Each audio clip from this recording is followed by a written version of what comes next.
My next guest, a Hollywood superstar, having starred in blockbusters like The Bodyguard, The Untouchables, and of course, Dances with Wolves, and so many more. Tonight, Kevin Costner returns to our screens in the TV Western, modern-day Western, Yellowstone. Well, I'm delighted to say Kevin Costner's here. It's so good to see you. It really is. Thank you. Now, massive hit, huge hit in the US. Did you know, when you got the script and when you saw the story, did you just think, yeah, this is going to work?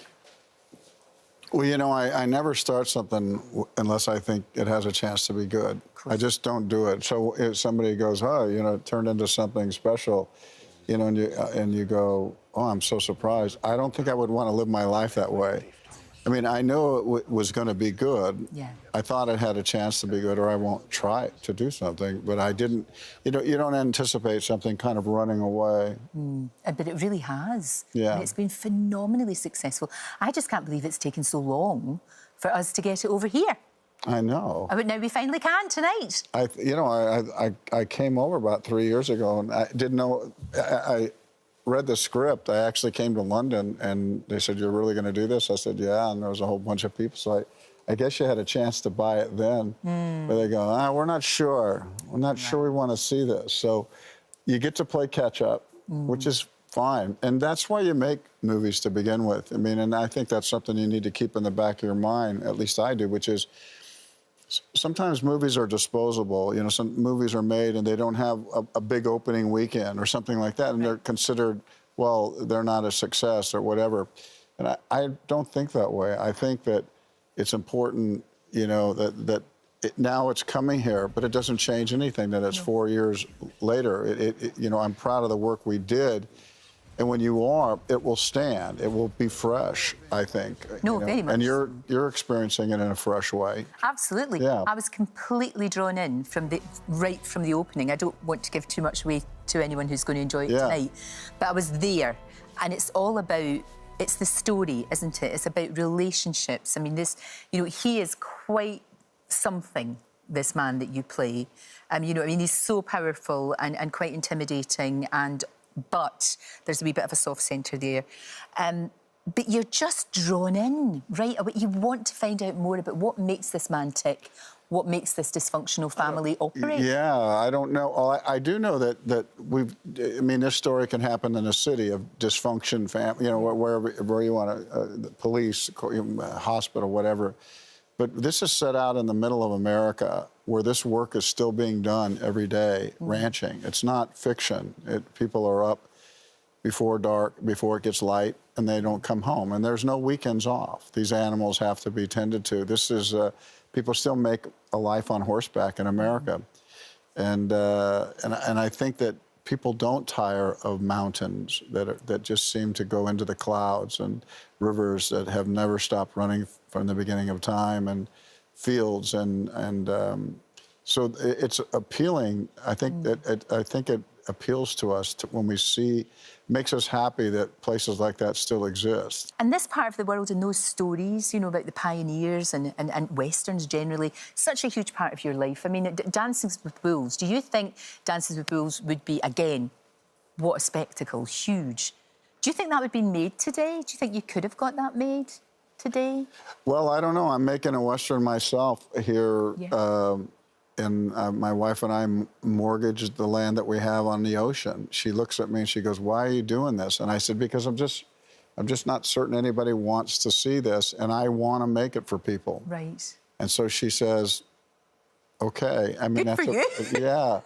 She says to me, like, "Hey, one more good deal and we're out of business," you know. But she knows what's in. She knows something in me does that, and she, you know, and it's a place where we're going to build our home. So. But I said, I want to tell this story, and it's like 4 movies. Right. Yeah, and it'll come out like every 3 months. And I'll be making that, and it's. Will you be directing that as well? Yeah, I'll be directing it. Oh, fantastic. Yeah, and acting in it, and it's just ensemble, and so I'm casting, you know, some English actors and some Scottish actors. Oh, right. Oh, yeah, hello. Yeah, I am. Look, you have a little bit of an audition going here. Oh, no, sadly and tragically. No, I could do everything else. No, but I am you know, everything else backstage. Because these places, It's almost hard to imagine them. They're so rough and beautiful. Absolutely. Do you know, that's so interesting? You've got me thinking about that, about how unspoiled America was, you know, and places like Montana still are. You know, they really are genuine. No, it's the same. Do you have your own ranch? I mean, do you do this? Because you look so comfortable up there. Yeah, you always have looked very comfortable. I have a place in Colorado that I go to. I'm going to actually go there tonight. When I leave here, I'm getting on the plane and my family's already there. Beautiful. And do you just sometimes sit there and look at the land and just think, wow? I do, and you know, one of the things that I have in my life is I share them, and that ranch isn't I don't throw up a wall around it. It's like mine. For me, to share it with my friends, and for them to bring their friends, and for them to behave the right way when they're there, because it sometimes overloads people. They just like freak out. You know, there's 3 lakes, and they're fishing, and they're canoeing, and there's some, you know, ATVs, those things, and they start driving too fast. I said, look, slow down. Just sit and just look and soak it all in. Would there ever be a sequel to Dances with Wolves? Now, I ask you that because it's something that I think about often.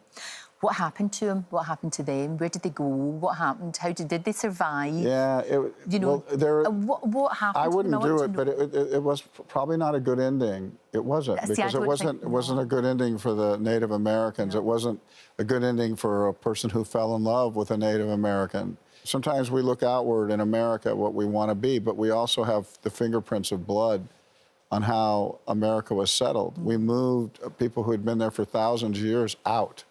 We displaced people, and those people never recovered really fully. Well, we see that as well. That's one of the really interesting parts of Yellowstone, is you actually see the effects that has had on the Native Americans. Yeah, the Native Americans play. You know, the thing about this particular story is it's 5 generations. So he's the latest in the generation to run this property. It's the biggest ranch in America. It's so good to see you. Thank you for coming in this morning. And Paramount Plus launches in the UK today, and that's where you can watch Series 1 to 3 of Yellowstone. Series 4 is coming in August. I guarantee you will be absolutely hooked. Don't forget, you can watch full episodes of Lorraine on the ITV Hub, and all the best clips, compilations and playlists right here on our channel. Just subscribe now and you'll never miss an upload. Click here to watch another video similar to this one, or click here to head to our channel's homepage to explore all of our exciting videos.